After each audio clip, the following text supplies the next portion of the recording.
Good evening. Before Galileo, popular wisdom decreed that the Earth was at the centre of the universe.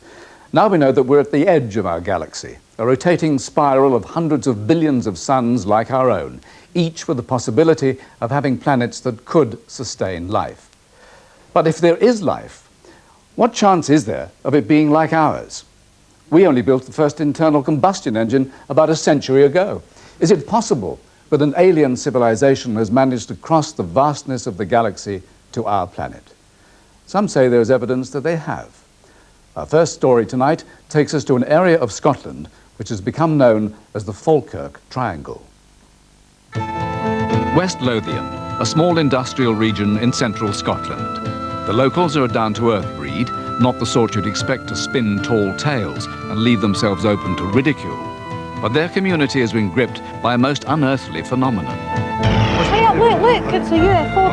I'm trying to get it focused. There, wait now. As I started underneath the craft, it dropped like a shimmering curtain of light.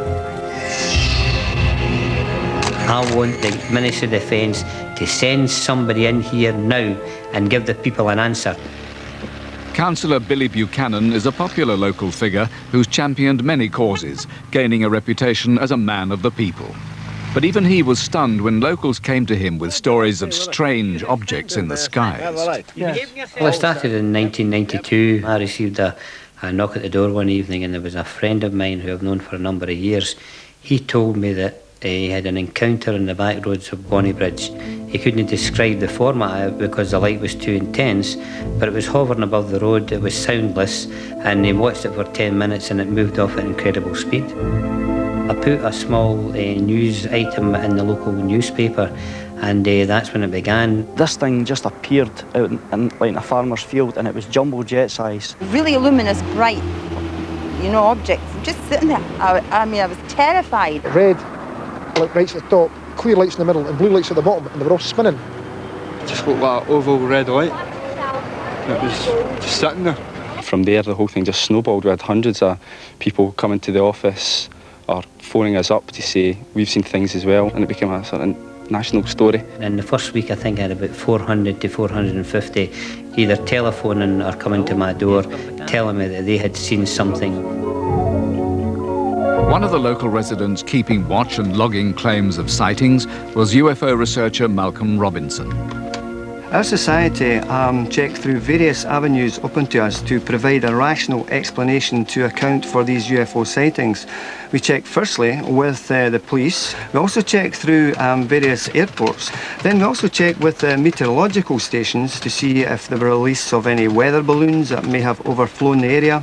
And lastly, we checked through the Ministry of Defence to see if there were any aircraft manoeuvres. Once we have checked through all avenues open to us and we cannot find a rational explanation to account for a given sighting, then obviously that particular sighting must be classed as an unidentified flying object. The intensity of sightings is unbelievable. People call this the sort of Falkirk Triangle. On July the 30th, 1994, Andy Swan, a 27-year-old cable layer with Scottish Power, had what he says was a close encounter. I went up to the park to have a look at a lightning storm that we were having that night. I had noticed this object heading toward the school building. I was intending to come along and have a better look at this object from behind. As I was travelling along the road, I seen this object coming from the left-hand side. It came down so low, right in front of the car, so close that I thought I was going to hit it, and I had to put my brakes on hard to avoid it. And I got out of the car, and I watched this thing just coming over the top of me, where it just landed just above the field. This thing just suddenly, like a bug, it just shot up right across the top of me. Author Stuart Campbell believes such sightings are merely tricks of the light. The atmosphere is capable of producing suffusing mystical effects of varying types, and almost anything can be believed of the shape of such objects, starting with an astronomical object, a planet or a bright star. Very many of the distortions that cause people to see a UFO out of an astronomical object is the temperature inversion. This occurs when a layer of hot air becomes trapped under a layer of cold. Just as you see a mirage on a hot road in the summer, you can get a mirage in the sky due to these effects. Tricks of the light or alien spacecraft, whatever they were, more and more UFOs were being reported all over central Scotland. We headed out about 10 o'clock and just chatting away about general things. What you said your radio was it, man? Tune it in, will you? We went around this bend in the road heading towards Tarbracks.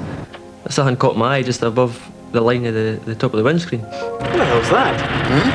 That thing there? I never ever seen anything like it in my life. It was black in colour. It was like shiny. It had 3 parts to it. It was circular. I really panicked. I didn't know what to do. Gary, for God's sake, drive! Drive through As I it! started underneath the craft, it dropped like a shimmering curtain of light. I braced myself. As I went underneath it, the whole road and surrounding area just completely disappeared. I'm like it's in a void of blackness. I didn't know where I am. I had the sensation that the car was lifting. Because I know for a fact the wheels weren't turning. I mean, there's no traction. All of a sudden, there was just a big burst of bright light. The car sort of slammed onto the road. Gary, for God's sake, drive! Go, go! And I ran to Katrina's house and I was banging like mad on the door. Katrina, wake up! Gary was hysterical. He knows I've got 4 kids. There is no way that he is going to come to my door, pound on it, push me right out the road and enter the way he did. Something dramatically happened to him. He was blown. They say the journey should only have taken 30 minutes, but took 2 hours. So how could they account for the lost time? I'm an hour and a half missing out my life, and I don't know how or why. Gary and Colin turned to regression therapist Helen Walters, hoping she might hold the key to explaining what happened on the road to Tarbracks. Hypnotic regression helps you recall the incident that you take them back to or around that time. And it brings to light what their problem is, to be able to handle it in their daily life and remove some of the fear. Dark! I just saw this thing coming towards me, these things. Okay. And I was just terrified. What can you see? Men! And all I remember is just pure fear, absolute terror. Can you see something, Colin?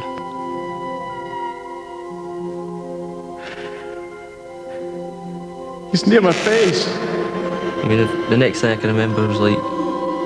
Don't want it near! some kind of instrument coming down from my right-hand side. Away! With a long, thin needle. Went straight into the centre of my eye. Away! Even under hypnosis, you could see my eye was pouring with water. Could this be a genuine memory? And could the claimed abduction account for the missing 2 hours? Hypnosis has been used many times to discover what people went through in some UFO experience. Unfortunately, hypnosis is a dangerous and flawed technique. People are regressed to the events that they think happened to them, but unfortunately hypnosis is rather prone to produce fantasy more than fact. And so fictitious tales emerge. The story had a galvanizing effect on local opinion. It seemed everyone had a UFO story to tell. The object just tipped over like that and basically swooped down over across our heads. And the first thing that I just thought of was point the camera up and just snap away. Inspired by shots like this, others were busy scanning the night skies with their cameras and camcorders. We were inside Country Park one night with my video camera and an object appeared in the sky which I knew wasn't an aeroplane. This thing was just sitting in the sky, hovering, and it grew to a small light and a brilliant white light. It's pretty clear that Mr. McLeish, who was videoing an object he saw from Linlithgow, was videoing a strong image, possibly a mirage image of Jupiter.